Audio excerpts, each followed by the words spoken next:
Il y a quelques jours, je me baladais sur le site de la WWF pour le sujet de la semaine prochaine, et je suis tombée sur la page des espèces prioritaires. Beaucoup sont en voie d'extinction, comme l'éléphant d'Asie, l'éléphant des forêts d'Afrique, le tigre, le rhinocéros noir, le rhinocéros de la Sonde et de Sumatra, avec moins de 100 individus chacun, le gorille, l'orang-outan de Tanapuli, la majorité des cétacés et des requins, le dauphin de Guyane, les tortues marines et terrestres, l'albatros d'Amsterdam, le wallaby, le saïga, les esturgeons ou encore le léopard de l'amour qui ne compte plus que 50 individus. C'est dramatique de voir toutes ces espèces qui sont en train d'être détruites juste par notre faute. Mais c'est pas le sujet d'aujourd'hui. Avec stupéfaction, j'ai vu que l'ours blanc n'était pas un animal en voie de disparition, mais considéré comme vulnérable. J'ai donc eu envie de faire des recherches supplémentaires. Vous aurez donc compris que dans la question science d'aujourd'hui, on va voir en quoi les ours polaires ne sont pas en déclin, ou du moins pas comme on nous le dit dans les médias.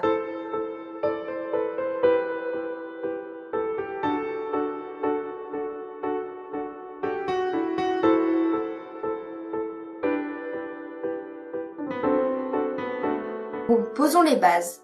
D'abord, il est important de savoir qu'il y a 19 sous-populations. La majorité des ours blancs vit dans la région arctique, en bordure de la banquise autour du pôle, et 8 d'entre elles sont en voie de disparition pour différentes causes. La première chose qui peut engendrer leur disparition est le réchauffement climatique. En effet, il engendre la fonte de la banquise d'environ 13,4% par décennie. La disparition d'espèces dont ils se nourrissent, comme par exemple le phoque annelé ou le phoque barbu, peut avoir de lourdes conséquences pour leur survie. L'espèce est inscrite à l'annexe 2 de la CITES, ce qui fait que sa chasse est régulée. Cependant, il est toujours autorisé de tuer entre 700 et 800 ours polaires chaque année, ce qui est quand même un assez gros chiffre étant donné que leur espérance de vie n'est que de 25 ans et qu'ils n'ont en général pas plus de 3 petits à chaque grossesse. En 2013, les États-Unis et la Russie proposaient de passer l'espèce en annexe 1 de la CITES, qui aurait engendré l'interdiction d'en abattre. Cependant, le Canada, qui est propriétaire des terres où vivent entre 70 et 80% des ours polaires, a refusé. Mais en plus de ces chasses autorisées, il est important de rappeler qu'il y a aussi évidemment beaucoup de trafic illégal et de peuples inuits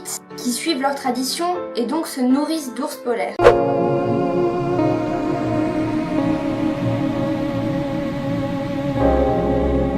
De plus, une nouvelle menace a été remarquée il y a peu de temps. Après de récentes analyses, les chercheurs ont remarqué que la concentration de substances chimiques est 100 fois plus élevée chez les ours polaires que chez les autres animaux qui vivent au même endroit. Ces produits chimiques pourraient engendrer la stérilité des mâles, et donc être un gros frein à la subsistance des ours polaires. Mais si l'on passe au-delà de tous ces éléments, il est important de regarder la taille de la population. Dans les années 1960, il n'y avait plus que 5000 individus dans le monde. Et à ce jour, il y en a environ 25 000. C'est donc 5 fois plus. Ce repeuplement est principalement lié au traité de 1975 visant à réguler la chasse, comme je vous ai parlé précédemment. Une chute de 35% de la population est par ailleurs prévue d'ici 2053, mais le nombre d'individus restera toujours nettement supérieur à avant. Les ours sont des animaux robustes. Avec ses plus de 600 kg en moyenne, ça en fait le plus gros prédateur terrestre. Ils sont présents depuis plus de 600 000 ans et ont vécu à de nombreuses périodes autant chaudes que froides, et même à certaines époques où il n'y avait plus aucune glace. À ces moments-là, ils se sont reproduits avec des ours bruns car ils devaient aller chercher de la nourriture dans les terres. Ils n'ont pas besoin de notre aide, juste qu'on les laisse tranquilles. Et les laisser tranquilles, ça passe évidemment aussi par tout ce qui est pollution. Et il n'y a pas besoin de les enfermer dans des eaux pour leur soi-disant conservation. Les parcs naturels sont bien plus efficaces par exemple.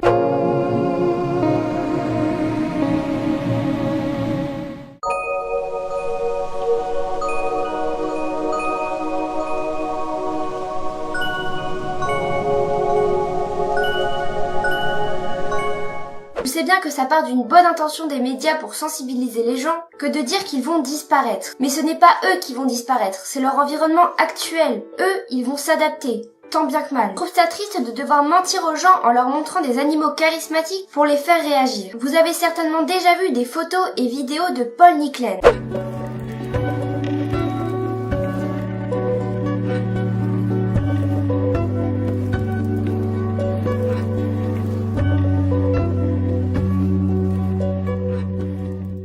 Actually snow that was piled over rock, but in fact, it was a monstrous polar bear that was starving to death. He was on his last few hours of life or on his... Et notamment par cette séquence marquante, il a sensibilisé de nombreuses personnes. Cependant, personne n'a prouvé que l'animal qu'il a filmé n'était pas malade ou simplement âgé. De plus, la vidéo a été prise dans l'île de Baffin, au nord-est du Canada, en été. Et à cette période, c'est normal qu'il n'ait pas de glace à cet endroit. Et c'est dommage de mentir, ou plutôt de pas faire attention aux conditions, même pour la bonne cause. Parce que ça peut la décrédibiliser aux yeux de sceptiques qui s'en fichent de polluer par exemple. Mais on peut retrouver des cas similaires par exemple pour le dragon de Komodo, la panthère nébuleuse ou la baleine à bosse qui ne sont pas en voie de disparition. Ils sont considérés comme l'ours blanc, comme des animaux vulnérables. Nous abîmons notre terre, si précieuse pour nous et les espèces qui vivent avec nous. Elle s'en remettra toujours. Mais nous, c'est pas si sûr. Des espèces disparaissent chaque année, des maladies apparaissent chaque année, autant pour les animaux que les humains, et il ne faudrait pas attendre de voir des animaux mignons en train d'agoniser pour réagir. Je vous laisse réfléchir là-dessus. Dites-moi si un épisode sur des espèces qui sont disparues récemment vous intéresserait. Dites-moi si l'épisode vous a plu, laissez un like, partagez. Vous pouvez vous abonner pour voir la suite. Des bisous et à la prochaine!